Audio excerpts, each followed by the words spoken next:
Bismillahirrahmanirrahim. Assalamualaikum warahmatullahi wabarakatuh. Alhamdulillah. Alhamdulillahi ala ihsani wa syukru lahu ala taufiqihi wa amtinani. Wa asyhadu an la ilaha illallah wahdahu la syarika lah ta'ziman li sya'ni. Wa asyhadu anna Muhammadan abduhu wa rasuluh ad-da'i ila ridwani. Salawatullahi wa salamuhu alaihi wa ala alihi wa ashabihi wa man tamassaka bi sunnati wa iktafa atharahu ila yaumiddin wa ba'd. Ma'asyiral muslimin, a'azzani Allahu wa iyyakum. Bapak-bapak, ibu-ibu kaum muslimin yang semoga senantiasa dimuliakan oleh Allah Subhanahu wa taala. Alhamdulillah, puji dan syukur marilah kita senantiasa panjatkan kepada Allah Tabaraka wa taala atas segala limpahan nikmat serta karunia yang Allah Subhanahu wa taala senantiasa anugerahkan kepada kita, sehingga alhamdulillah pada pagi hari ini kita masih diberikan kesempatan, diberikan kesehatan, keberkahan umur, diberikan waktu luang untuk kita sama-sama belajar, duduk di majelis ilmu, mempelajari ilmu agama, yang mana tentu kita berharap dan memohon kepada Allah Tabaraka wa ta'ala, mudah-mudahan apa yang kita lakukan, apa yang kita laksanakan diridhoi oleh Allah Subhanahu wa ta'ala dan dicatat sebagai amal kebaikan, amal ketaatan yang dapat memberatkan amal timbangan kebaikan kita di yaumil mizan kelak. Bapak-bapak dan ibu-ibu kaum muslimin yang semoga dimuliakan oleh Allah Subhanahu wa taala, kita lanjutkan kembali pembahasan rutin kita pada kitab yang kedua setelah kita menyelesaikan kitab Asbab Sa'adatil Usrah, sebab-sebab kebahagiaan dalam keluarga.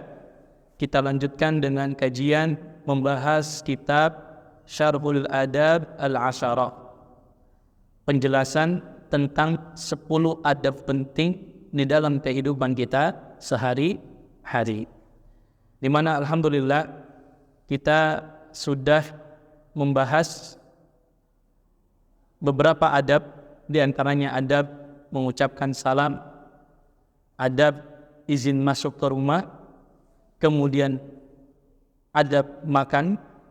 Maka insya Allah kita lanjutkan pada adab yang keempat, yaitu adab dalam berbicara. Adab dalam berbicara. Ikhwatal Islam wa ikhwatal iman, a'azzani Allahu wa iyyakum. Adab yang keempat ini sangatlah penting untuk kita pelajari. Terlebih kita menyadari bahwa lisan kita ini merupakan sebab terbesar tergelincirnya seorang hamba ke dalam api neraka. Terlebih lisan kita ini tidak bertulang. Sangat mudah sekali lisan kita untuk mengucapkan kebaikan, dan juga sangat mudah sekali lisan kita untuk mengucapkan keburukan. Oleh karenanya, ketika Nabi SAW ditanya oleh sahabat yang mulia Mu'adz bin Jabal radhiyallahu ta'ala an tentang amalan yang dapat memasukkan seorang hamba ke dalam surga Allah, setelah Nabi menjelaskan amalan-amalan tersebut, Nabi mengatakan dan mewasiati kepada sahabat yang mulia Mu'adz bin Jabal radhiyallahu ta'ala an, seraya mengatakan, ala ukhbiruka bimalaki dzalika kullin. Wahai Mu'adz, maukah aku kabarkan kepada engkau kunci kebaikan dari seluruh yang kau tanyakan tadi? Maka Mu'adz mengatakan, qultu bala ya Nabi Allah. Tentu Tentu aku ingin tahu apa kunci dari segala kebaikan. Fa'afada bilisanihi, maka Nabi SAW mengarahkan tangannya ke lisannya selain mengatakan kuffa alaika hada, jaga lisan. Kemudian Mu'adz mengatakan, faqultu ya Nabi Allah, wa inna la mu'akhiduna bima natakallamu bih. Kemudian Mu'adz mengatakan, ya Rasulullah, apakah kita akan diazab? Apakah kita dianggap berdosa dengan apa yang kita ucapkan? Maka Nabi mengatakan, sakilatka ummuka ya Mu'adz, wa hal yakubbu an-nas fin nari ala wujuhihim aw ala manasirihim illa hasaidu alsinatihim. Wahai Mu'adz, bukankah berapa banyak orang yang diseret wajahnya, ditarik ke dalam api neraka disebabkan karena apa? Lisan-lisannya. Maka sangat penting bagi kita ma'asyiral muslimin rahimani wa rahimakumullah untuk mengetahui adab yang keempat ini, yaitu adab dalam berbicara. Terlebih di zaman sekarang, betapa banyak sering kita saksikan terjadinya banyak pertikaian, terjadinya banyak perselisihan diakibatkan oleh ulah lisan-lisan kita. Ya, betapa banyak perdebatan-perdebatan yang tidak ada manfaatnya sama sekali. Betapa banyak akhirnya orang apa? Saling gak mau sapa, gak mau saling mengucapkan salam, gak mau saling menegur. Karena apa? Lisan. Bahkan berapa banyak di antara saudara kita kaum muslimin yang merasa terzalimi karena kezaliman lisan-lisan kita yang tidak kita jaga. Ya, bukankah pernah kita sampaikan tentang seorang wanita yang rajin sholat malamnya, ya, yang rajin puasa sunnahnya, yang rajin sedekahnya, tapi Nabi mengatakan hiya finnar. Wanita itu di mana? Di neraka. Kenapa? Karena banyak tetangganya, orang-orang sekitarnya yang tersakiti karena apa? Lisannya. Oleh karenanya sangat penting bagi kita untuk mengetahui adab dalam berbicara. Maka dijelaskan di dalam kitab ini, qala al-musannif waffaqahullah, yang berkata musannif, semoga Allah memberikan taufik kepadanya, ar-rabi', adab yang keempat, takallam bi thayyibil qawli fi khairin. Yang pertama, jika kalian berbicara, maka bicaralah dengan ucapan yang baik. Nanti akan kita jelaskan apa sih timbangan dikatakan ucapan itu ucapan yang baik. Nanti akan kita jelaskan. Kemudian wafid sautaka mutamahilan fi hadithika. Pelankan suaramu dan perlahanlah dalam berbicara. Wa ansit liman kallamaka muqbilan alaih. Kemudian jika ada yang berbicara dengan engkau, dengarkanlah dan perhatikanlah orang tersebut. Wa la tuqati'hu, jangan memutus pembicaraan, jangan memotong pembicaraannya. Wa la tataqaddam baina yadayil akbari bil kalam, dan jangan mendahului orang yang lebih besar, orang lebih senior, orang yang lebih umurnya dibanding kita dalam berbicara. Ikhwatal Islam wa ikhwatal iman, azani Allahu wa iyyakum. Maka dalam masalah adab yang keempat ini, adab dalam berbicara, wa fihi sab'u masail. Ada 7 permasalahan. Lihat, masalah yang mungkin kita anggap sederhana, cuman masalah adab bicara. Tapi kita harus tahu, maka Islam mengaturnya dengan sangat sempurna. Supaya apa? Supaya kita tidak tergelincir karena ucapan-ucapan kita. Oleh karenanya Nabi pernah mengingatkan kepada kita, innal abda la yatakallamu bil kalimati ma yatabayyanu fiha yazillu biha finnar ab'ada bainal masyriqi wal maghrib. Kata Nabi, sesungguhnya ada seorang hamba yang berucap, berkata dengan suatu perkataan yang buruk, sehingga apa? Dengan perkataannya menggelincirkan dirinya ke dalam api neraka sejauh antara timur dan barat. Lihat, hanya karena sebuah perkataan, sebuah ucapan yang kita ucapkan, betapa banyak menyebabkan seorang itu tergelincir kepada api neraka.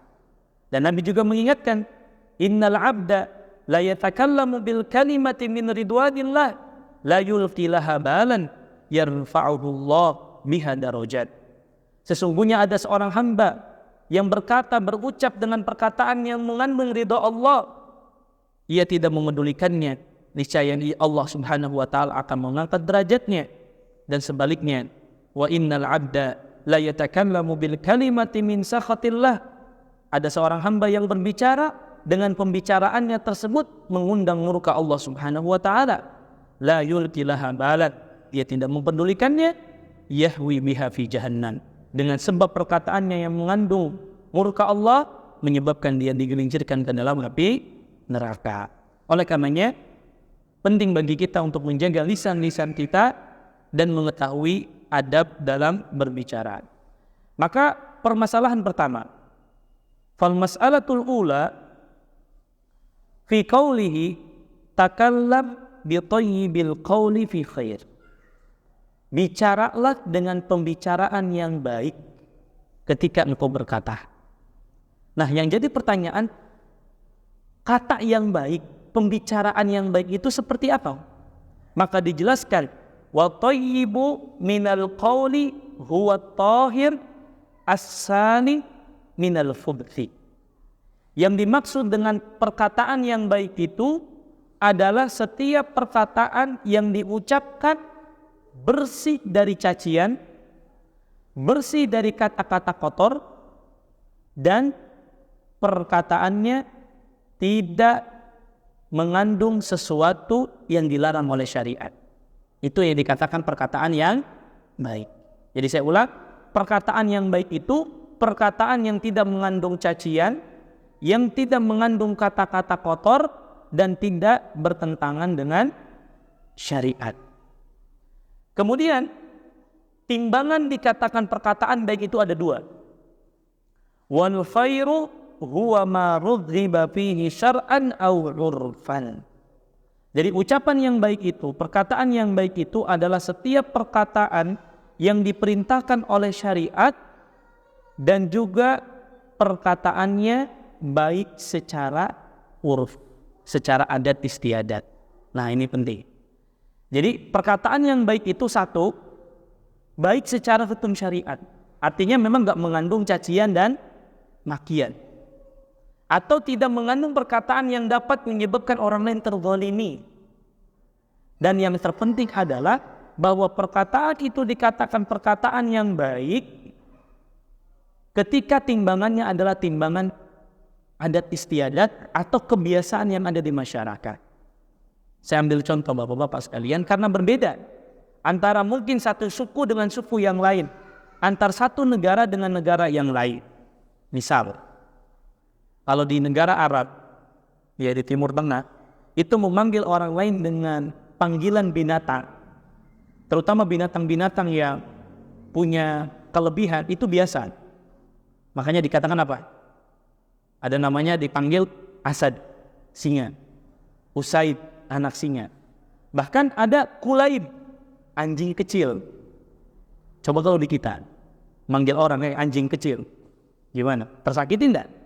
Tersakiti. Makanya ini timbangan perkataan yang baik itu juga dikembalikan kepada apa? Uruf. Mungkin bagi orang Arab itu biasa, tapi antum manggil teman antum kayak anjing kecil, Masya Allah, marah dia, ditampar kita. Tapi bagi orang Arab justru ketika binatang-binatang yang punya apa? Kekuatan, ya, itu justru apa? Sesuatu yang membanggakan.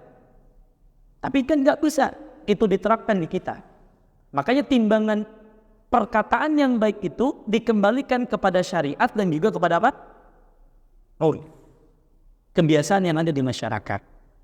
Ya, contoh lain misalkan di kita di Indonesia paling nggak suka anak-anak kita itu dibully dengan menyebutkan profesi ayahnya. Anak tukang daging ya, anak tukang kayu dia. Kan di kita sesuatu yang terhina sekali perkataan seperti itu. Tetapi bagi orang Arab justru enggak. Biasanya memanggil dengan apa? Panggilan profesi. Nah, ini kan berbeda. Ini contoh sedikit saja. Maka silahkan kita lihat. Contoh misalkan di Sunda tentu ada perkataan-perkataan yang kadang menurut kita biasa, tapi bagi orang sekitar Itu perkataan yang buruk, kan begitu. Maka penting bagi kita dimanapun kita tinggal, dimanapun kita hidup, kita melihat kebiasaan yang ada pada masyarakat. Perkataan ini cocok atau enggak. Bahkan seringkali terjadi pertikaian hanya karena apa? Hanya karena beda apa? Intonasi suara. Ya, bagi sebagian suku ngomong keras itu suara kenceng biasa. Tapi bagi sebagian suku, ini kok yang ngajak berantem gitu. Nah, disinilah perlunya kita bijaksana. Makanya syariat datang membawa sebuah aturan dalam berbicara itu timbangannya berapa? 2. 1, tidak mengandung kata-kata yang kotor, celaan, cacian, makian, dan tidak bertentangan dengan syariat. Yang kedua, tidak bertentangan dengan apa? Kebiasaan yang ada di masyarakat. Ya, terus terang berapa banyak terjadi kesalahpahaman karena apa? Bagi orang yang berbicara biasa, tapi bagi orang yang diajak bicara, oh ini ngomongnya kasar, kok nggak pantas ngomongnya, bagi kita biasa. Nah, disinilah perlu kita bijaksana dalam bermuamalah, terutama dalam apa? Berbicara. Kemudian wal abdu ma'murun fi mantiqihi bi amrayn huma al-madhkurani fi qawlihi sallallahu alaihi wasallam man kana yu'minu billahi wal yawmil akhir falyaqul khairan aw liyasmut. Maka Nabi juga memberi 2 kaidah supaya kita selamat dalam menjaga lisan kita. Yang pertama, an yaqula khairan, hendaklah setiap kita berkata yang baik. Kalau sekiranya menurut kita baik, ucapkan. Lagi-lagi baiknya itu timbangannya apa tadi? Syariat dan uruf. Au an yahfaz mantiqahu fala yatakallam bi syai'. Atau dia jaga lisannya untuk tidak mengeluarkan kalau menurut dia sekiranya kalau saya ucapkan itu dapat menyakiti hati orang lain. Makanya Nabi mengatakan, man kana yu'minu billahi wal yawmil akhir falyaqul khairan aw liyasmut. Barang siapa yang beriman kepada Allah dan hari akhir, maka ucapkan perkataan yang baik atau diam, saudara. Maka betul apa yang dijelaskan oleh para ulama. Ya, orang yang banyak ngomongnya kemungkinan banyak salahnya. Orang kalau sudah banyak salahnya lebih dekat kepada neraka. Makanya berat, Pak. Banyak ngomong itu berat. Ya. Kadang kita ngomong seperti ini pun ada saja inzilaqul lisan. Lisan kita terpeleset kadang. Apalagi di zaman sekarang. Ya seperti sekarang. Ya, direkam, di video. Ada orang iseng ketika ustadznya ngomong mungkin tidak sengaja salah. Kemudian apa? Dipotong, disebarkan. Ya kan? Makanya tadi orang makin banyak salah, banyak ngomong, banyak salahnya. Maka berusaha sekiranya kalau kita keluarkan perkataan yang tidak mengandung manfaat, gak usah kita ucapkan. Kalau itu manfaat, maka silahkan ucapkan. Kemudian ikhwatal Islam wa ikhwatal iman, azani Allahu wa iyyakum. Permasalahan yang ketiga, ini penting. Waqfid sautaka, yaitu turunkan, pelankan suara kita ketika berbicara. Wasautu wi'aul kalam alladhi yudfa'u bihi ilal khalq. Karena suara itu adalah sarana yang dikeluarkan untuk mengungkapkan isi hatinya kepada orang lain. Dan yang dimaksud merendahkan suara itu wa hafduhu huwa alhamsu bihi wa tarku raf'ihi. Berusaha untuk tidak mengikat suara secara berlebihan. Ya. Namun tentu ada keadaan-keadaan di mana kita boleh mengangkat suara. Seperti misalkan seorang dai, seorang ustaz sedang berkhutbah. Bagusnya apa? Angkat suaranya. Supaya orang apa? Memperhatikan. Tambah apalagi kalau sholat Jumat. Kalau khatibnya suaranya pelan, nah, tidur semua jamaah sudah. Tiba-tiba sudah apa? Qomat baru bangun. Maka di sini perlu suaranya kencang. Atau boleh nggak orang tua mengeluarkan suara yang agak keras? Boleh. Terutama ketika menasihati anaknya yang anaknya melanggar syariat Allah. Di sini harus tegas. Ya. Jadi, namun hukum asalnya ketika kita berbicara dengan cara apa? Pelan. Apalagi ketika kita berbicara dengan orang-orang yang memang syariat datang untuk memuliakan mereka. Terutama siapa? Orang tua. Ya. Jangan sampai kita mengangkat suara kita lebih daripada suara ibu bapak kita. Termasuk ini bentuk nasihat untuk saya dan kita semua. Di antara adab berbicara adalah seorang istri jangan mengangkat suaranya lebih keras daripada suara suami. Ya, ini bagian daripada kedurhakaan seorang istri. Ya, apalagi kalau sudah bentak-bentak suami, berani marahin suami. Nah, ini bagian daripada ketidaktaatan kepada suami. Begitu juga seorang suami. Juga bukan berarti karena dia seorang pemimpin, kemudian dia bermudah-mudahan untuk membentak-bentak mengangkat suara kepada istrinya. Karena hukum asalnya sebagaimana kita sampaikan, seorang suami harus berlemah lembut kepada istri. Kecuali satu hal, ketika terjadi apa? Kemungkaran. Boleh di situ kita angkat suara kita. Ya, boleh kita naikkan, tinggikan suara kita. Tetapi hukum asalnya tarku raf'ihi, tidak mengangkat suara. Fa idza takallama hamasa bi kalamihi walam yarfa' sautahu. Ketika bicara tidak terlalu mengangkat suaranya. Wal mas'alatu ats-tsalitsah, permasalahan yang ketiga di antara adab berbicara, mutamahhilan fi haditsika. Hendaklah perlahan kalau ngomong, enggak cepat. Walaupun tentu setiap orang punya kebiasaan yang berbeda. Ya, ada orang yang memang ngomongnya cepat. Ya. Maka di sini timbangannya adalah fa idza tahaddatsal 'abdu sunnalahu an yatamahhala fi hadithihi. Apabila seorang hamba berbicara disunnahkan untuk pelan-pelan, tidak terburu-buru dalam berbicara. Yang maksud dengan at-tamahhul ay ta'anni wa tu'adatu fayukhriju kalamahu syai'an fa syai'an. Yang dimaksud dengan tidak terburu-buru itu mengeluarkan suara dengan perlahan-lahan, tidak cepat.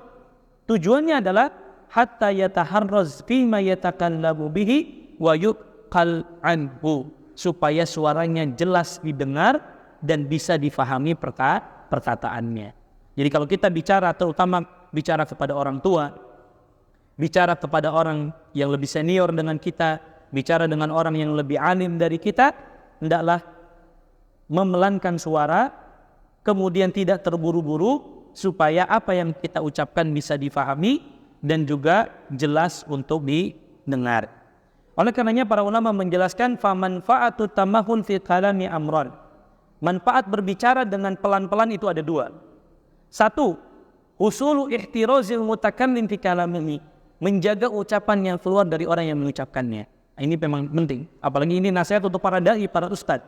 Kadang kita terbawa semangat bicara, buru-buru, ternyata apa? Terpleset. Ya.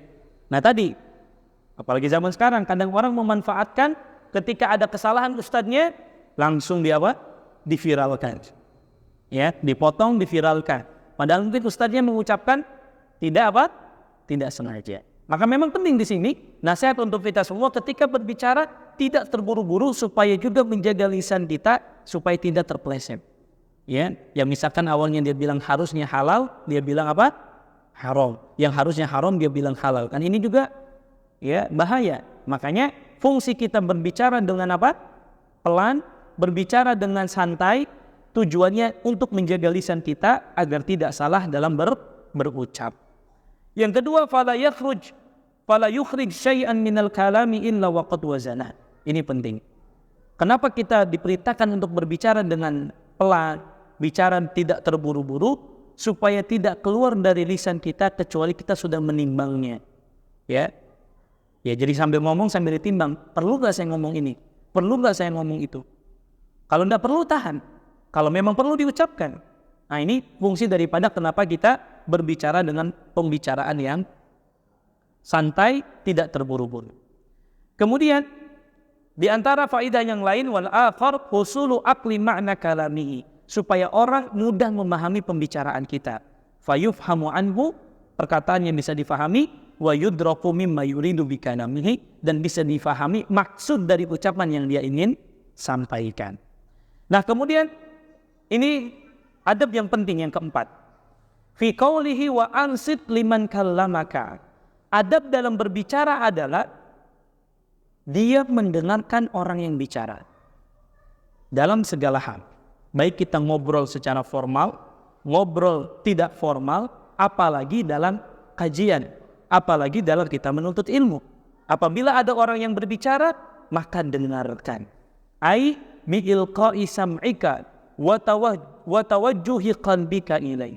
Adab dalam mendengar orang yang berbicara, satu, kita dengarkan, yang kedua, menghadapkan badan kita kepada orang yang ngajak bicara. Nah, ini adab. Ya. Kadang sebagian para penuntut ilmu harus diingatkan tentang adab ini. Ya, ustadznya ngomong, dianya ngadap kemana? Ke belakangnya ustadznya. Ustadznya ngomong, ya, dia juga ikut ngomong. Maka ini bukan bagian daripada adab dalam menuntut ilmu, dan juga bukan dalam adab dalam berbicara kepada orang lain. Maka ada satu faedah penting sebagai bentuk nasihat untuk saya dan kita semua.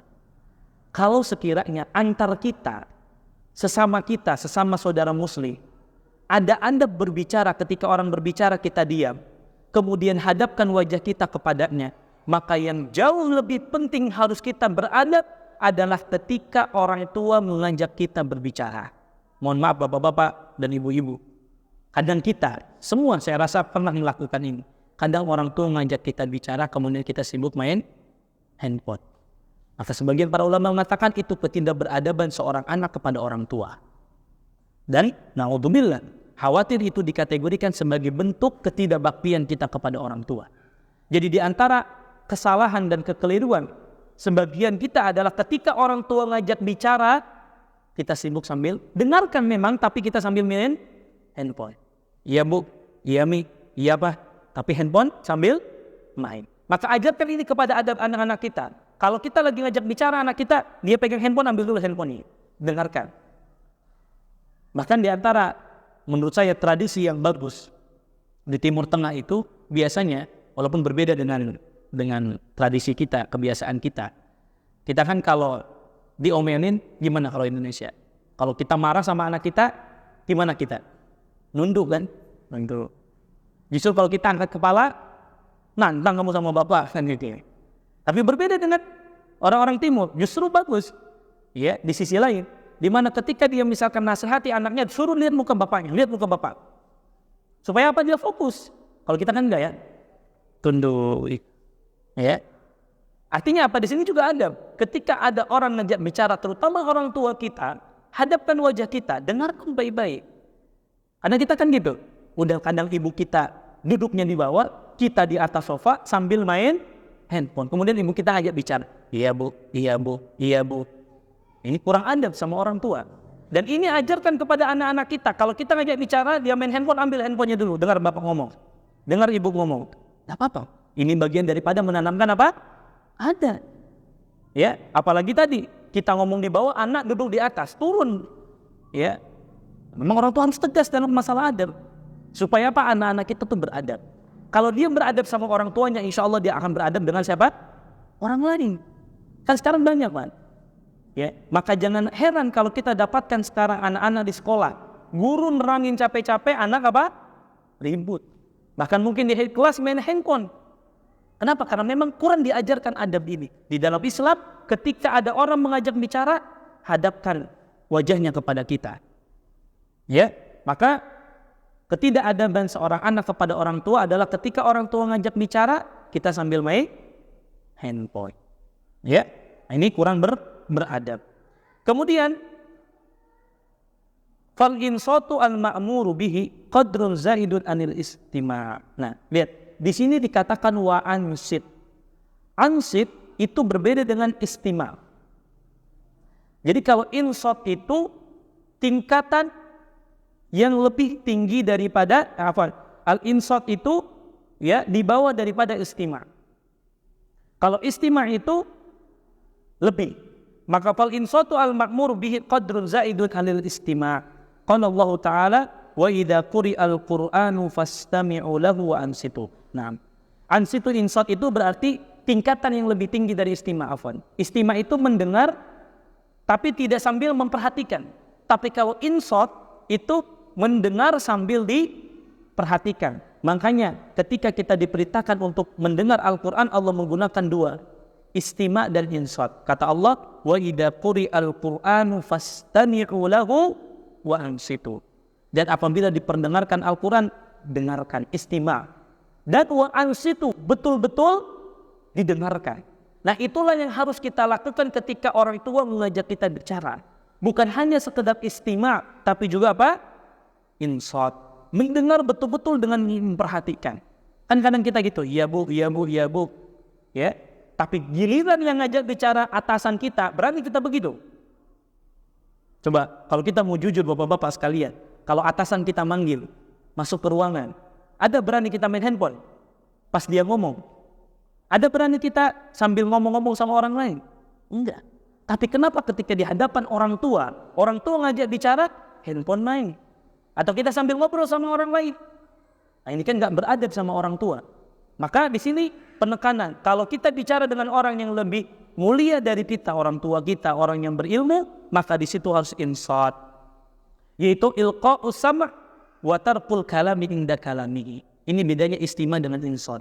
Insat itu adalah memperhatikan dengan seksama dan meninggalkan pembicaraan ketika dia diajak bicara oleh orang lain. Itu namanya apa? Insat. Makanya ketika dibacakan Al-Quran, dua adabnya. Istima', dengarkan dengan baik, dan insat berarti tidak berbicara dengan orang lain. Ini diantara adab dalam apa? Berbicara. Oleh karenanya para ulama mengatakan fal insatu a'la minal istima'. Ya, insat itu tingkatan yang lebih tinggi daripada sekedar mendengar.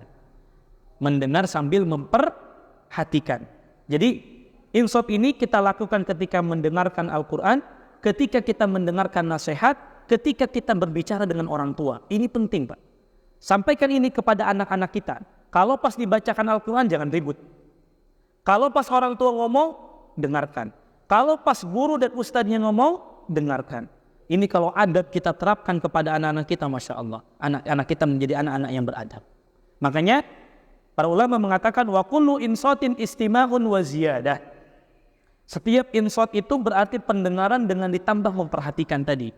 Walaysa kullu istimahin insat, dan tidak setiap hanya sekedar mendengar itu dianggap insat. Jadi insat itu mendengar, memperhatikan, dan dia tidak berbicara. Itu namanya apa? Insat. Maka lakukan ini ketika mendengar Al-Quran, mendengar azan, mendengar nasihat, dan mendengar perkataan orang tua. Jika adab ini kita terapkan, Masya Allah, ini akan sangat bermanfaat bagi kehidupan anak-anak kita. Wal mas'alatul khamisah fi qawlihi muqbilan alaih. Tadi adab berbicara itu ketika ada orang mengajak bicara, hadapkan wajah kita kepadanya. Ay musyrifan bisuratika adh-dhahira min badanika alaih i'tina'an bihaqqihi wa hifdhan windihi. Karena bapak-bapak sekalian, kalau ada orang ngajak bicara kemudian kita memperhatikan badan kita di hadapan kepadanya, berarti itu tanda apa? Kita menghormati dirinya. Dan juga apa? Akan menimbulkan rasa cinta di antara kita. Beda kalau orang ngajak ngomong kemudian kita membelakangi. Ya, seperti tadi. Penting juga ketika orang tua ngajak bicara, duduk di hadapannya. Ya, kadang tadi sudah main handphone, belakangi ibu kita, kemudian kita nggak dengarkan, sudah. Ini naudzubillah bisa menjadi sebab kedurhakaan kita kepada orang tua. Kemudian wa akmalul iqbal ma wata'a fihi al-batin adh-dhahira fajumi'a alaihi.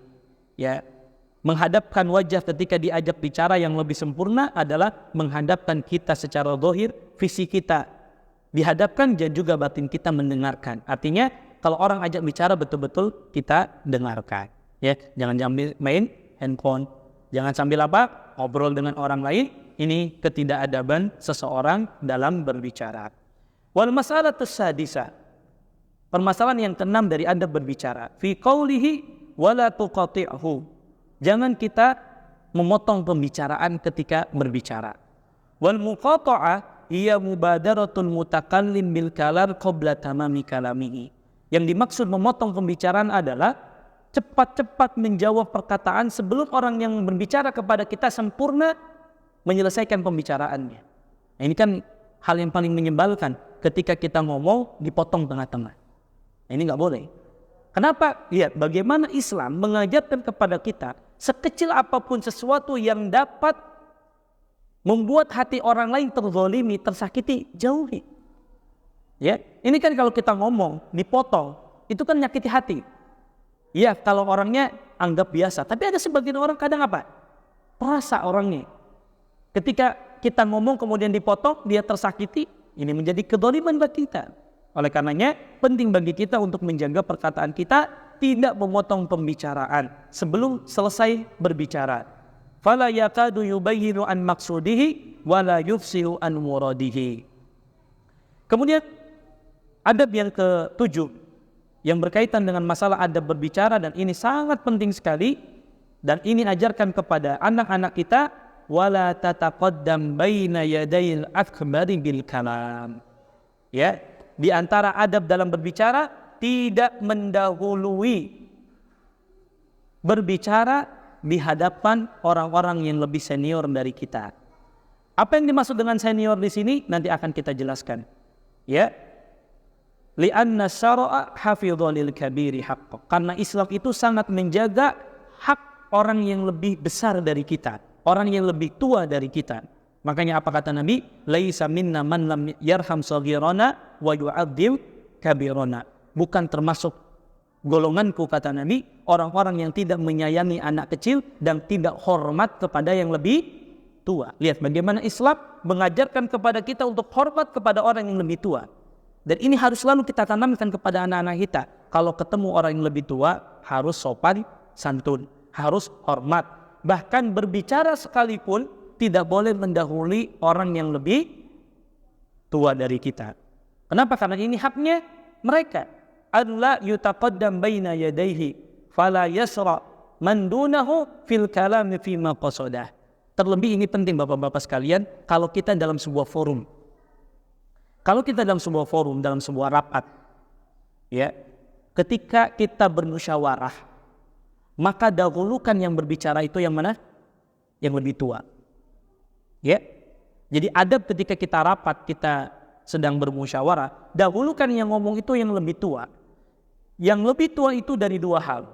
Satu, kubru aqdar karriasati wal ilmi wa ghairihima. Yang pertama, lebih senior, lebih tua dari sisi apa? Kedudukan. Dan dari sisi jabatan. Ataupun dari sisi ilmu. Misal kita lagi rapat, di situ ada RT, RW, ada tokoh masyarakat. Dahulukan mereka yang berbicara. Apalagi ketika misalkan musyawarah ingin menyelesaikan sebuah permasalahan. Yang kita dahulukan siapa? Yang lebih tua dulu. Ya, sama kalau kita lagi kumpul keluarga misalkan. Sedang musyawarah keluarga. Yang suruh bicara duluan yang lebih tua umurnya atau yang lebih tinggi kedudukannya dalam masalah ilmu dan masalah kedudukan. Yang kedua, kubru a'mar, dari sisi tadi, umurnya yang lebih tua, mimman yasbiqu as-sinni ghairahu, yang lebih dulu umurnya dari kita. Artinya, dua hal ini jadi pertimbangan dalam rapat, dalam forum, dalam kita kumpul keluarga. Kalau sedang musyawarah, dahulukan dulu siapa yang lebih dulu? Orang yang lebih tua dari sisi umur atau lebih senior dari sisi kedudukan dan ilmu. Mari kita mengambil contoh yang dicontohkan Ibnu Umar. Ini contoh yang sangat indah yang dicontohkan oleh Ibnu Umar radhiyallahu taala anhuma. Diceritakan oleh Ibnu Umar, an Ibnu Umar qala Rasulullah sallallahu alaihi wasallam yauman li ashabi. Kata Ibnu Umar, pernah satu hari Nabi itu sedang berkumpul dengan kami para sahabat.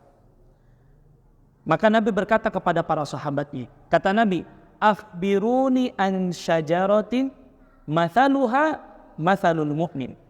Wahai para sahabat, tolong kabari aku tentang sebuah pohon yang memperumpamakan perumpamaan seorang mukmin. Jadi Nabi bertanya nih kepada siapa? Para sahabat. Faja'alal qaum yadhkuruna syajaran min syajaril bawadi. Maka para sahabat itu mulai menyampaikan kepada Nabi, menyebutkan pohon-pohon yang ada di perkampungan mereka. Yang satu bilang pohon ini, pohon ini, pohon itu. Ya, masing-masing berbicara sesuai dengan keilmuannya. Maka qala Ibnu Umar, wa ulqiya fi nafsi aw rawi annaha nakhlah. Maka terbesit di dalam diriku, saya tahu nih jawabannya pohon apa? Pohon kurman. Jadi pohon yang semisal dengan perumpamaan seorang mukmin yang kokoh, yang semuanya bermanfaat. Kurma itu dari mulai akar sampai buahnya manfaat semua. Akarnya bisa dimanfaatkan, batangnya bisa dimanfaatkan, ya, pelepahnya bisa dimanfaatkan. Kurmanya sendiri bisa dimanfaatkan, dan kurma itu dipercontohkan oleh Nabi sebagai pohon yang kokoh. Itulah sifat seorang mukmin, harus kokoh jiwanya, harus kokoh raganya, kemudian apa? Manfaat kehidupannya. Maka kata Ibnu Umar, sebenarnya saya tahu nih jawabannya. Apa jawabannya? Pohon kurma. Tapi apa kata beliau? Faja'altu uridu an aqulaha. Sebenarnya saya pengen ngomong. Pengen bilang kepada Nabi, ya Rasulullah, yang dimaksud pohon tersebut pohon apa? Pohon kurma. Tapi apa yang menjadikan Ibnu Umar penahan? Farida asnanun qaum. Karena di situ ada para senior, para sahabat yang umur dan ilmunya lebih tinggi daripada saya. Fa'ahabu an atakallab, sehingga aku pun apa? Canggung untuk berbicara, mengatakan bahwa yang dimaksud pohon tersebut adalah pohon kurma. Falamma sakatu, maka ketika para sahabat diam, gak ada yang bisa jawab, kata Nabi SAW, hiyan nakhlah, yang dimaksud pohon yang permukaan seorang muslim adalah pohon kurma. Lihat bagaimana adab yang diajarkan oleh Ibnu Umar. Sebetulnya dia pengen bicara, tapi dia tahu di situ ada para senior. Dia khawatir mendahului para senior dalam berbicara.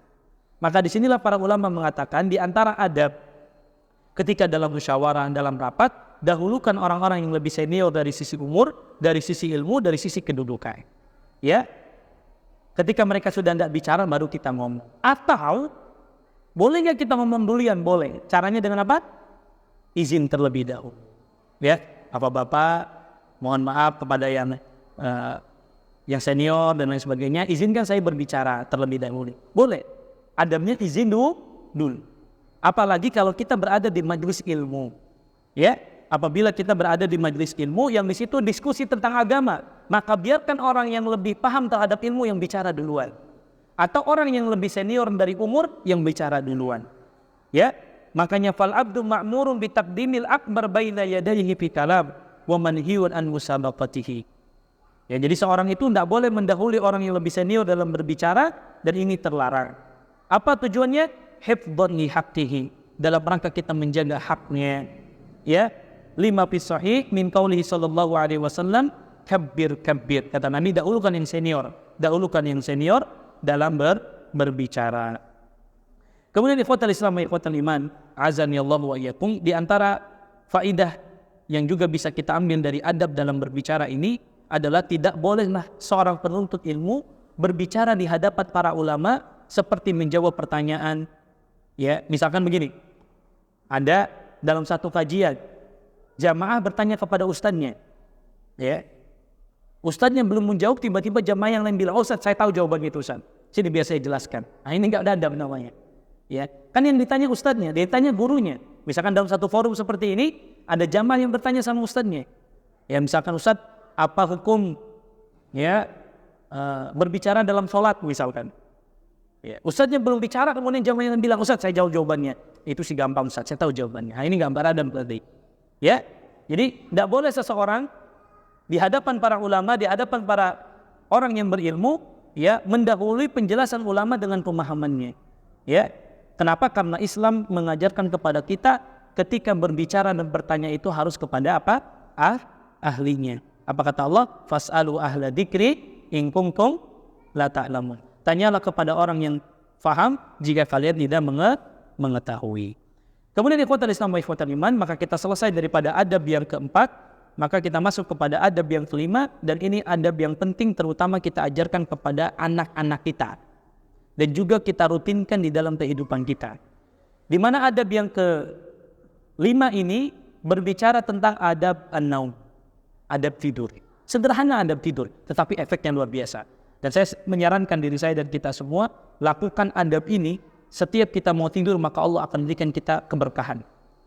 Ya, silahkan rasakan bapak-bapak, ibu-ibu sekalian, amalkan adab ini ketika kita akan tidur, Allah akan berikan ketenangan, kebahagiaan dan keberkahan.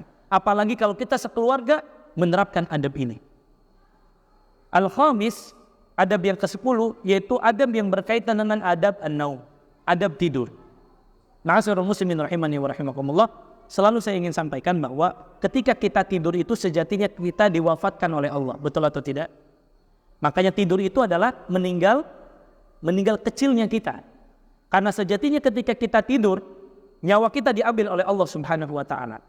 Ya, ketika kita tidur, nyawa kita diambil oleh Allah Subhanahu wa taala. Jika Allah takdirkan kita masih hidup hari itu, Allah kembalikan nyawa kita. Kalau tidak, Allah tahan sehingga berarti malam itu adalah malam terakhir kita di dunia. Maka sangat penting bagi kita menutup akhir hayat kita dengan amal soleh, supaya kita dikategorikan meninggalnya dalam keadaan meninggal husnul khatimah. Maka saya sampaikan, adab yang kelima ini adab penting selalu praktekkan.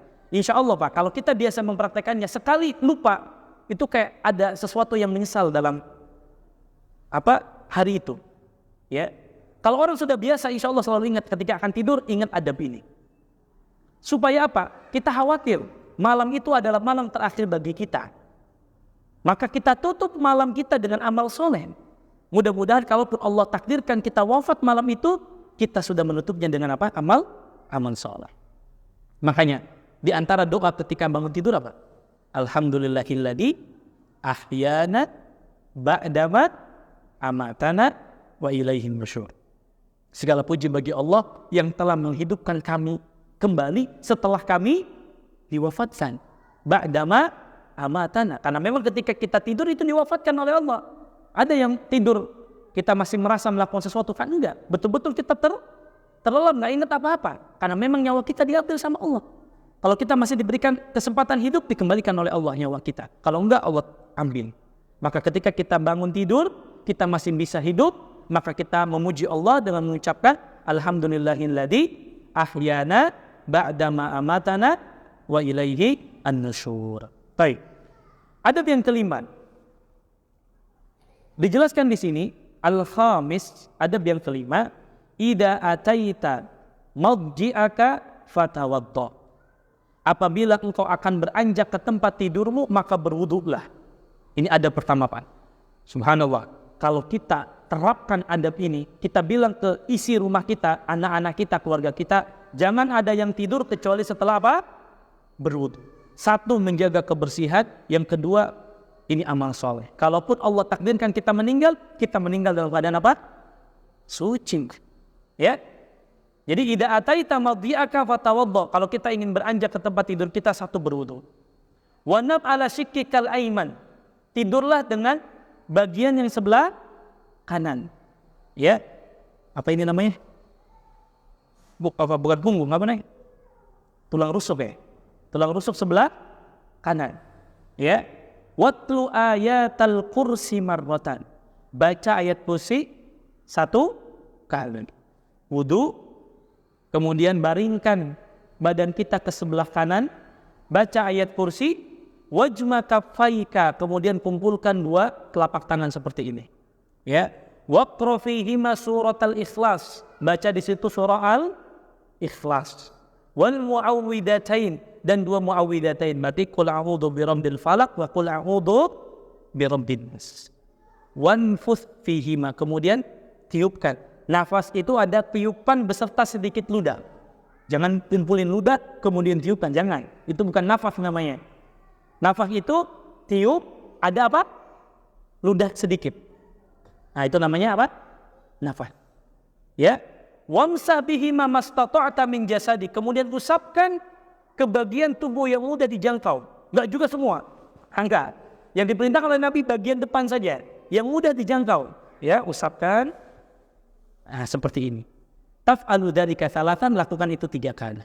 Masya Allah. Kalau ini adab ini dilakukan, Pak, rasakan efeknya. 1, Allah akan jaga kita juga dari keburukan ketika tidur. Terutama ini ibu-ibu yang punya anak masih balita, anak-anak yang masih kecil. Biasanya anak-anak itu sangat rentan sekali apa? Diganggu oleh syaitan. Sehingga kadang bangun tengah malam, teriak-teriak, nangis-nangis. Betul atau tidak? Ya. Orang tua yang nggak paham, kadang apa? Kebawa emosi, marah tengah malam, dipukul anaknya, dicubit anaknya, udah makin ribut. Betul atau tidak? Padahal kalau kita lakukan langkah preventif sebelum tidur, kalau anak yang belum bisa baca Al-Quran, tentu kita yang bacakan. Yap. Gabungkan tangannya, kemudian kita apa? Bacakan, kemudian kita usapkan dengan tangan dia atau dengan tangan kita. Dan ini Masya Allah, efeknya luar biasa ibu-ibu sekalian, bapak-bapak sekalian. Kalau ini kita rutinkan, Allah berikan keberkahan dalam tidur kita. Kita mudah bangun subuhnya, kita nggak diganggu, seger ketika bangun tidur, Masya Allah. Banyak sekali manfaatnya. Oleh karenanya di sini wafihi thamanu masail. Di sini ada 8 permasalahan. Fal mas'alatul ula fi qawlihi idza ataita madji'aka fatawadda. Apabila engkau akan beranjak ke tempat tidurmu, maka berwudhulah. Dan yang dimaksud wudhu di sini adalah wudhu yang syar'i. Wudhu sesuai ketika kita akan sholat. Seperti biasa kita cuci tangan, ya kita cuci wajah kita sampai kita cuci kaki kita. Kemudian permasalahan yang kedua, wanam ala syiqqikal aiman. Tidurlah dengan tidur sebagai bagian apa? Kanan kita. Ya, bi an yakuna muwaliyan lil ard. Ya, dengan cara kita membaringkan tubuh kita ke sebelah kanan, dan ini secara kesehatan pun akan sangat bermanfaat. Ya, sangat bermanfaat. Kemudian adab yang ketiga, watlu ayatal kursi marrotan. Kemudian kita membaca apa? Ayat kursi. Dan siapa yang membaca ayat kursi, maka Allah akan jaga dari gangguan syaitan. Ya. Dan kita semua hafal ayat kursi itu apa? Surah Al-Baqarah, di mana Allah Subhanahu wa taala memerintahkan kepada kita untuk membaca surat kursi, yaitu surat Al-Baqarah ayat 255. Kenapa disebut ayat kursi? Wa summiyat hadhil ayatul kursi linfiradiha bi dzikril kursi al-ilahi. Karena disebutkan di dalam ayat ini kata kursi. Wasi'a kursiyuhus samawati wal ard. Ya. Dan tidak disebutkan di ayat yang lain kecuali hanya di surat Al-Baqarah ayat 225. Tidak ada kata kursi yang menunjukkan kursinya Allah kecuali hanya di ayat kursi Al-Baqarah ayat 225. Kemudian ikhwatul Islam wa ikhwatul iman, a'azani Allah wa iyyakum, ada keutamaan secara khusus. Kita kenapa diperintahkan untuk membaca ayat kursi? Diceritakan oleh Abu Hurairah radhiyallahu taala an. Ya. Jadi kisah yang diceritakan oleh Abu Hurairah radhiyallahu taala an, di mana disebutkan dalam sebuah riwayat Abu Hurairah itu diperintahkan oleh Nabi menjaga zakat Ramadan. Jadi zakat-zakat yang dikumpulkan di bulan Ramadan, Abu Hurairah diminta untuk menjaganya. Maka datanglah seorang pencuri dan mengambil sebagian dari barang zakat tersebut. Kemudian Abu Hurairah radhiyallahu taala anhu menangkapnya. Ya. Lalu Abu Hurairah berkata, kata Abu Hurairah, aku akan laporkan engkau kepada Rasul sallallahu alaihi wasallam. Kemudian si pencuri tadi melobi Abu Hurairah agar dilepaskan, karena dia berkata bahwasanya dia ini orang miskin. Kenapa dia ngambil zakat? Karena dia butuh kepada zakat tadi. Lalu Abu Hurairah melepaskan. Dan keesokan harinya Abu Hurairah melaporkan kepada Rasul sallallahu alaihi wasallam. Maka Nabi sallallahu alaihi wasallam berkata, sesungguhnya dia telah berdusta. Ya, dan dia akan datang lagi kepadamu. Lalu terjadi di malam berikutnya, di mana pada malam kedua dan malam ketiga pencuri itu datang kepada Abu Hurairah dan Abu Hurairah menangkapnya. Maka pada hari yang ketiga Abu Hurairah tidak melepaskannya, hingga pencuri tersebut mengatakan, lepaskan aku, niscaya aku akan ajarkan kepadamu sebuah bacaan yang dengannya Allah akan memberikan manfaat kepada engkau. Maka Abu Hurairah bertanya, apa? Bacaan apa itu? Maka pencuri tersebut mengatakan ayat kursi.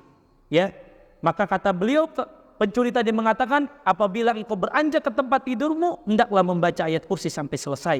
Niscaya Allah akan mengirimkan kepada malaikat yang akan menjaga dan menjauhimu dari syaitan hingga datang waktu subuh. Kemudian Abu Hurairah lepaskan pencuri tersebut. Kemudian dikabarkan dan dilaporkan kembali kepada Nabi SAW. Maka Nabi SAW mengatakan, dia telah berkata benar kepadamu, meskipun sebenarnya dia itu seorang pendusta. Dan ternyata yang 3 malam datang kepada Abu Hurairah itu siapa? Syaitan. Ya, yang menyerupai menjadi seorang manusia, mencuri harta zakat dan mengajarkan kepada Abu Hurairah bahwa siapa yang membaca ayat kursi maka malaikat akan menjaganya dan Allah akan menjaganya dari gangguan syaitan.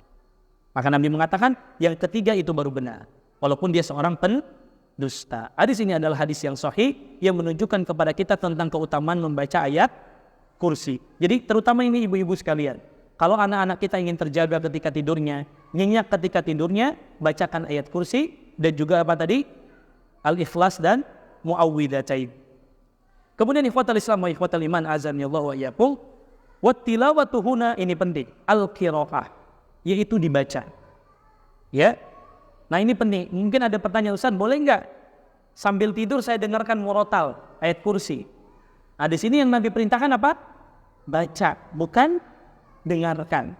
Nah, makanya ajarkan ayat kursi kepada anak-anak kita dan kita juga hafalkan ayat kursi. Jadi tilawah di sini berarti kita baca, bukan didengarkan. Kemudian wajma kafaika, gabungkan apa? Kedua telapak tangan kita. Ya seperti ini, waqra fihi masuratal ikhlas wal muawwidatai, dan surah Al-Falaq dan juga surah An-Nas. Ikhwatul Islam wa ikhwatul iman. Ada satu faedah penting. Kenapa kita diperintahkan untuk membaca surah Al-Ikhlas? Surah Al-Ikhlas itu isinya adalah al-bara'atu minasyirk. Membebaskan diri kita dari kesyirikan. Bayangkan bapak-bapak, kalau sekiranya kita baca surah Al-Ikhlas, kemudian kita diwafatkan oleh Allah pada malam harinya, kita sudah membaca satu ayat, satu surat yang isinya tentang masalah tauhid. Makanya saya selalu sampaikan, ya, makanya surah Al-Ikhlas dan surah Al-Kafirun adalah dua surat yang diajarkan oleh Nabi untuk dibaca dari mulai kita mau tidur sampai kita bangun tidur selama 24 jam. Kenapa? Karena dua surah ini mengandung al-bara'atu minasyirki. Karena setiap kita nggak tahu apakah kita bisa diselamatkan oleh Allah dari kesyirikan atau tidak. Makanya Nabi Ibrahim apa? Khawatir keluarganya ini terjerumus kepada kesyirikan. Wajnubni wa baniya an na'budal asnam. Ya Allah, jauhkanlah diriku dan anak keturunanku dari menyembah berhala. Maka di antara ikhtiar kita untuk menjaga ketauhidan kita adalah sebelum tidur baca apa? Al-Ikhlas. Al-Ikhlas dan baca Al-Falaq dan An-Nas. Wal mas'alatu sadisah wanfuth fihima, yaitu kita mengumpulkan, kemudian tadi nafas itu tiupkan dengan sedikit apa? Ludah. Ya. Wan nafhu huwa nafhu ma'ariqin latifah. Ditiupkan dengan sedikit, keluar ludah sedikit. Ya. Kemudian wamsa bihi ma mastata'ta min jasadik. Kemudian apa? Usapkan dari bagian badan yang memang mudah terjangkau. Wal mashu huwal imrar. Ya, jadi masa itu yang penting apa? Menyeluruh. Tidak harus semua badan. Yang paling mudah kita jangkau, ya, badan kita, tangan kita, kaki kita. Jadi nggak harus semua badan kita usapkan. Kemudian ikhwatal Islam wa ikhwatal iman, a'azanillahu wa iyyakum, ya. Yang berikutnya adalah taf'alu dzalika thalathan. Lakukan ini sebanyak tiga kali. Caranya bagaimana? Kita baca, kemudian kita tiupkan, kemudian kita baca Al-Ikhlas, Al-Falaq, An-Nas, kemudian kita apa? Tiupkan, kemudian kita usapkan. Berapa hitungannya? Sekali. Kemudian kita kumpulkan lagi, kita baca lagi An-Nas, Al-Falaq, Al-Ikhlas, Al-Falaq, An-Nas, tiupkan, kemudian usapkan lagi. Lakukan itu sebanyak tiga kali sesuai dengan apa yang dicontohkan oleh Nabi sallallahu alaihi wasallam. Kemudian ikhwatal Islam wa ikhwatal iman, azanillahu wa iyyakum, wa nafhu bihaula lisuwar ats-tsalas lafil maqaman. Meniupkan pada tangan kita setelah kita membaca 3 surah tadi ini memiliki kedudukan yang tinggi di sisi Allah Subhanahu wa taala. Dan ini bisa dilakukan dalam beberapa keadaan. 1, dilakukan ketika akan tidur. Yang kedua, dilakukan ketika kita ingin meruqyah diri kita sendiri. Jadi bapak-bapak sekalian, sebagian orang menganggap bahwa ruqyah itu sulit, ruqyah itu gampang. Setiap kita bisa meruqyah diri kita sendiri, yaitu dengan bacaan-bacaan ayat Al-Quran dan bacaan-bacaan yang ma'thur dari Nabi Sallallahu Alaihi Wasallam. Oleh karenanya, ya, Nabi Sallallahu Alaihi Wasallam mengajarkan kepada Ibunda Aisyah radhiyallahu taala anha ketika ada anggota badan yang sakit, caranya seperti itu. Kita bacakan An-Nas, Al-Falaq, Al-Ikhlas, tiupkan, kemudian tempelkan, usapkan kepada bagian yang sakit. Ini diantara bagian ikhtiar pengobatan kita secara syar'i. Sakit apapun, luka, ya, sakit tiba-tiba dada, misalkan sakit, tiba-tiba perut kita sakit, caranya apa? Baca An-Nas, Al-Falaq, Al-Ikhlas, kemudian pegang dan tiupkan. Dan ini juga penting bagi ibu-ibu. Kenapa saya sampaikan penting bagi ibu-ibu tadi? Ketika anak tiba-tiba tengah malam nangis kencang, tiba-tiba anak kita berontak, jangan makin diomelin. Caranya angkat, gendong, kemudian bacakan An-Nas, Al-Falaq, Al-Ikhlas, kemudian tiupkan. Ya, ini bagian daripada ruqyah syar'iyyah yang diajarkan oleh Nabi Sallallahu Alaihi Wasallam, di mana, ya, hal ini pernah disampaikan dalam sebuah hadis yang sahih, ya, yang dijelaskan oleh Ibunda Aisyah radhiyallahu taala anha, ya. di mana ketika ingin meruqyah, maka Nabi SAW memerintahkan Ibunda Aisyah untuk melakukan hal ini. Ikhwatul Islam wa ikhwatul iman, azanillahu wa iyyakum, maka perkara ini perkara yang sangat penting ya untuk kita lakukan. Kemudian juga di antara sedikit tambahan dalam adab tidur, yaitu kita membaca doa tidur. Bismika Allahumma amutu wa ahya. Ya, ini doa juga sunnah di antara sunnah yang diajarkan oleh Nabi, dan ketika kita bangun tidur membaca alhamdulillahilladzi ahyana ba'dama amatana wa ilaihi an-nusyur. Kalau adab ini kita terapkan, kita dawamkan di keluarga kita, insya Allah Allah Subhanahu wa Ta'ala akan berikan banyak keberkahan kepada keluarga kita. Allah jaga, Allah berikan ketenangan, dan Allah Subhanahu wa Ta'ala juga akan berikan banyak kebaikan kepada kita semua. Wallahu ta'ala alam, itu yang bisa saya sampaikan pada kesempatan kali ini. Mudah-mudahan apa yang saya sampaikan ini bermanfaat bagi diri saya yang menyampaikan dan kita semua. Mudah-mudahan Allah Subhanahu wa Ta'ala memberikan kemudahan kepada kita untuk bisa mengamalkan ilmu yang kita dapatkan, dan kita memohon kepada Allah Subhanahu wa Ta'ala, mudah-mudahan Allah Subhanahu wa Ta'ala senantiasa memberikan keistiqomahan kepada kita di atas ketaatan kepada Allah Subhanahu wa Ta'ala. Maka alhamdulillah alladzi bi ni'matihi tatimmus shalihat, berarti kita sudah menyelesaikan 6 adab yang ada di dalam kitab ini. Tersisa 4 adab yang ada di dalam kitab yang penting untuk kita pelajari ini. Mudah-mudahan Allah Subhanahu wa Ta'ala memberikan keberkahan kepada kita semua. Wallahu ta'ala alam, wa sallallahu ala nabiyyina Muhammad. Ada pertanyaan? Nah.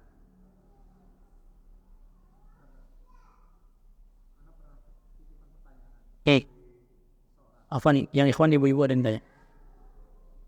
Bisa diambil kertas, Pak. Ya, silakan, Pak. Jadi dia pertanyaan dia, pengalaman dia, hanya deh. Setiap hari hari, ada tabungan dia, uang dia itu selalu dari 200. Oke. Terus Anda coba nasihat itu baik. Dia koreknya aset affinal ini. Terus dia itu pakai niti uangnya itu dianut TV. Jadi sebagai wasilah seperti kita kayak, tapi tetap hilang. Solusinya gimana, Pak? Pertanyaan anak nggak tahu tuh, Pak. Baik. Ini pertanyaan yang sangat baik. Yang pertama, tentu dipastikan dulu. Ini uang tiap malam hilang sama siapa dulu? Ya, jangan sampai bukan dari jenis jin atau syaitan dari jenis jin. Khawatir jin dari jenis manusia. Begitu. Jadi itu dulu yang perlu diperhatikan. Artinya, ikhtiar yang kita lihat dulu, ini yang ngambil siapa? Ya, apalagi tiap malam tadi. Ya, kalaulah misalkan itu jin. Ya, kalaulah misalkan itu jin. Kemudian ketika kita sudah membaca ayat kursi, namun masih tetap juga ya hilang. Ya, makanya salah bukan pada ayat kursinya. Bisa jadi tingkat kepercayaan kita terhadap sunnah ini. Sebagaimana seperti ruqyah dijelaskan oleh para ulama. Makanya bapak-bapak sekalian, kadang berbeda antara efek peruqyah A dengan peruqyah B, betul atau tidak? Misalkan orang sakitnya sama, diruqyah oleh si fulan lebih manfaat terasa, yang satu kurang manfaat. Karena memang para ulama mengatakan ruqyah itu juga tergantung dengan tingkat keyakinan dan keimanan orang yang meruqyahnya. Dan hal ini sesuai dengan sabda Nabi SAW atau riwayat yang sahih dari Nabi, ketika ada satu pembesar kaum itu terjangkit sebuah penyakit. Kemudian saat itu ada para sahabat yang sedang safar. Kemudian ya para kaumnya itu mengatakan kepada para sahabat kami, siapa di antara kalian yang bisa untuk meruqyah? Maka ada satu orang mengatakan saya bisa. Kemudian apa imbalannya? Kemudian diberikan imbalan berupa apa? Kambing. Maka dikabarkan kepada Nabi SAW dan laki-laki ini meruqyah kepala suku tadi dan berhasil. Ya, jadi yang satu yang harus kita imani dulu bahwa ketika ada sunnah ini Nabi mengatakan bahwa siapa yang membaca ayat kursi maka Allah akan jaga tugas kita apa? Iman. Dan itu pasti karena yang menyampaikan siapa? Nabi. Adapun berefek atau tidak, bukan salah pada ayat kursinya, tapi mungkin orang yang membacanya kurang yakin, atau ketika membacanya tidak dibarengi dengan keimanan, sehingga tidak berpengaruh. Seperti sholat. Bukankah Allah mengatakan wa aqimis sholah, inna sholata tanha anil fahsya'i wal munkar. Sholatlah, sesungguhnya sholat itu dapat mencegah perbuatan keji, jahat dan mungkar. Tapi ada orang yang sholat, maksiat jalan terus, betul atau tidak? Salah sholatnya? Enggak, salah orangnya. Mungkin selama sholat dia tidak khusyuk, kan begitu, itu satu. Kedua, lalu Ustaz kalau begitu, karena ayat kursi nggak mempan, saya mau pakai peniti. Ya, pertanyaan saya, emang jin takut sama peniti? Nah, ini termasuk khurafat yang terjadi, terutama juga banyak terjadi pada ibu-ibu. Ya, biasanya di antara khurafat yang banyak dilakukan oleh ibu-ibu yang belum belajar agama, ketika lahiran, supaya anaknya tidak diganggu jin, dikasih di belakangnya apa? Gunting, peniti, bahkan mungkin pisau. Ada yang parang mungkin. Betul Pak, ini ada. Subhanallah, pertanyaan saya, apakah jin takut sama seperti itu? Ya. Ini dari mana? Bahkan justru ini bahaya. Ya, bayi orang tuanya tidur, dia gerak-gerak, di belakang ada parang, kepalanya kena. Ini bahaya. Ya. Nah, ini bahaya juga. Ketika dia meyakini bahwa barang-barang itu dapat menolak bahaya, dapat menolak gangguan jin, ini naudzubillah, dapat menjerumuskan kepada kesyirikan. Kalau dia meyakini bahwa dengan barang itu dapat mengusir jin, dapat mengurangi bahaya. Dan ini sama dengan tamimah. Sama dengan apa? Tangkal. Apakah itu dengan apa? Dengan biasanya anak kecil itu biar nggak kena, biar badannya katanya nggak kurus, nggak kena gangguan setan, pakai apa? Kalung hitam, ya, gelang hitam. Ini nggak boleh. Dengan tujuan supaya setan tidak mengganggu. Maka yang pertama yang harus kita lakukan, kita harus melakukan langkah-langkah syar'i yang memang itu diperintahkan oleh syariat untuk mengusir syaitan. Salah satunya membacakan surah Al-Baqarah. Salah satunya membaca ayat kursi. Ya, itu yang diperintahkan. Adapun tadi, ya, atau sebagian apa? Saking malasnya baca Al-Quran, yang penting taruh ayat kursi di rumah, pakai frame yang gede. Tujuannya biar setan nggak masuk. Ini salah. Quran itu buat dibaca, bukan untuk dipajang. Bahkan kalau kita baca, ya, para ulama yang 4 sepakat akan larangan untuk memajang kaligrafi bacaan Al-Quran di rumah. Kenapa? Dikhawatirkan itu bagian daripada menghinakan Al-Quran. Ya, walaupun mungkin ada sebagian yang membolehkan, tetapi banyak pendapat di antara ulama yang mengatakan jangan, dikhawatirkan itu menghinakan Al-Quran, khawatir jatuh, keinjak-injak dan lain sebagainya. Maka Quran itu dibaca, bukan dipajang. Itu salah satunya. Kemudian tadi pastikan dulu ini hilang kenapa? Jangan-jangan hilang karena dicuri orang. Ya, bukan karena jin. Ya, jadi jangan nambah lagi, sudah dia hilang uangnya, hilang juga akidahnya. Nah, ini parah lagi nanti. Ya, ditaruh benang, ditaruh gunting, ditaruh apa lagi? Segala macam yang itu tidak ada kaitannya dengan syariat kita.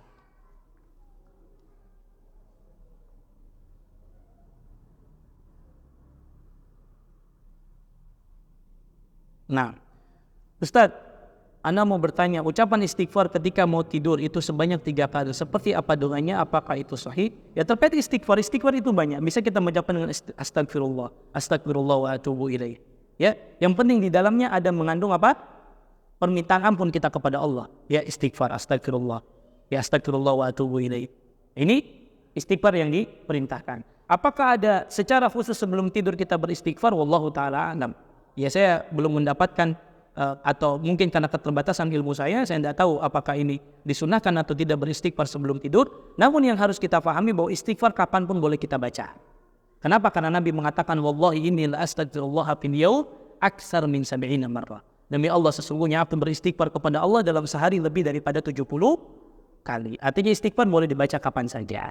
Boleh dibaca kapan saja.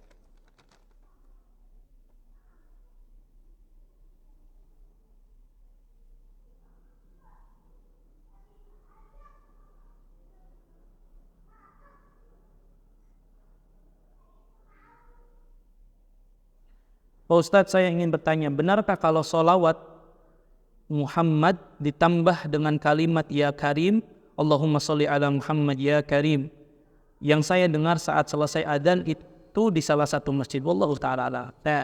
belum tahu dalilnya dan tidak tahu riwayatnya. Mungkin iya, mungkin juga tidak, karena saya belum mengetahui dalilnya. Wallahu ta'ala a'lam.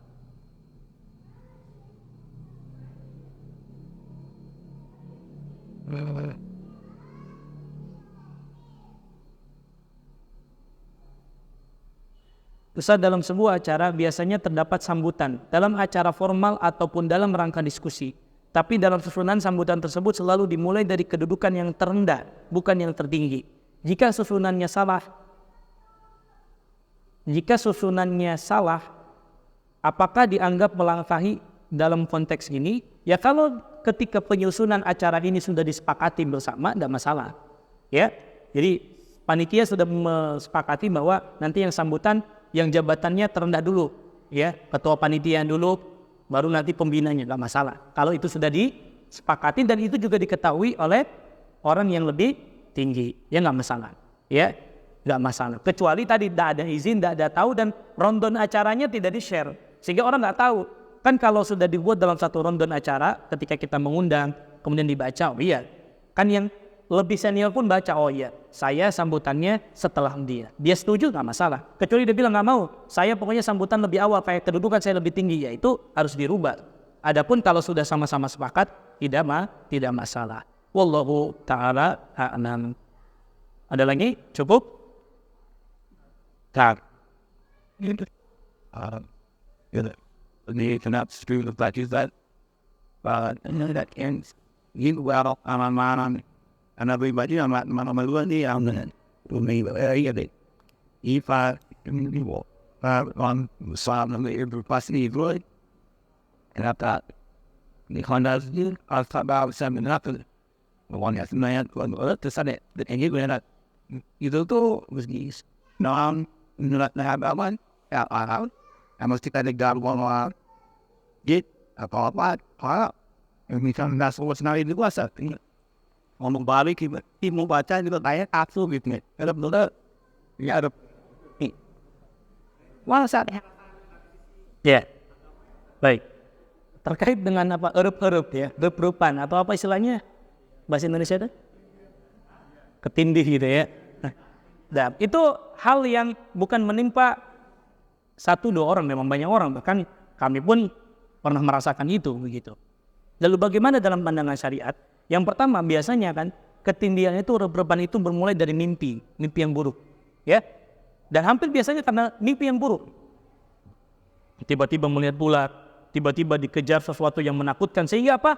Terbawa kepada kondisi kita saat tidur. Maka di sini dalam syariat kita diajarkan, ketika itu memang efek daripada mimpi yang buruk, dan itu mimpinya dari syaitan, maka kita disunahkan untuk apa?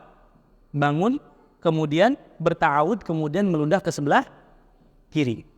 Ya, tapi meludahnya sekali lagi nafas. Ya, jangan sampai ada istri antum di sebelah kiri, antum ambil ludah, kumpulkan, kemudian terus ludahkan. Nah, ini bukan cuma rep-repan antum, beneran antum ditindih sama istri antum, dipukul antum sama istri antum.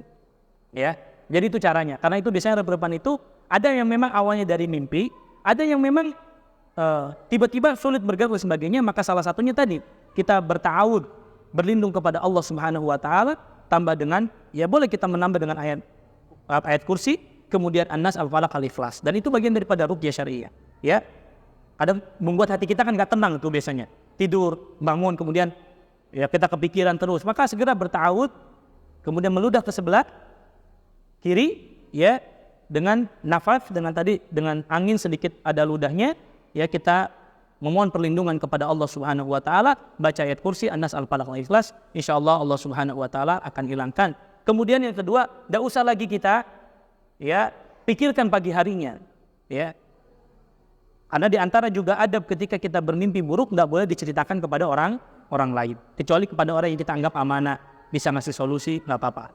Tapi nggak usah diumumkan juga, semalam ya saya mimpi begini-begini, apalagi dia diceritakan di forum, ya ceritanya detail lagi, nggak perlu, ya. Karena sudah itu hanya gangguan setan, hanya sekedar apa setan ingin mengganggu kita, sudah, ya. Karena setan itu sekuat-kuatnya makar setan, maka makar setan itu lemah. Ya, yang besar itu makarnya siapa? Tidak usah dijawab. Ya, karena Allah mengatakan yang makarnya setan lemah. ya maka syaitan lemah. Mau sehebat apapun syaitan, maka syaitan itu lemah. Ketika kita bacakan ayat-ayat Allah, maka akan selesai. Jelas ya? Insyaallah. Baik, barakallahu fikum. Kita tutup kajian kita hari ini dengan mengucapkan doa kafaratul majlis. Subhanakallahumma wa bihamdika asyhadu an la ilaha illa anta astaghfiruka wa atubu ilaik. Wassalamu alaikum warahmatullahi wabarakatuh.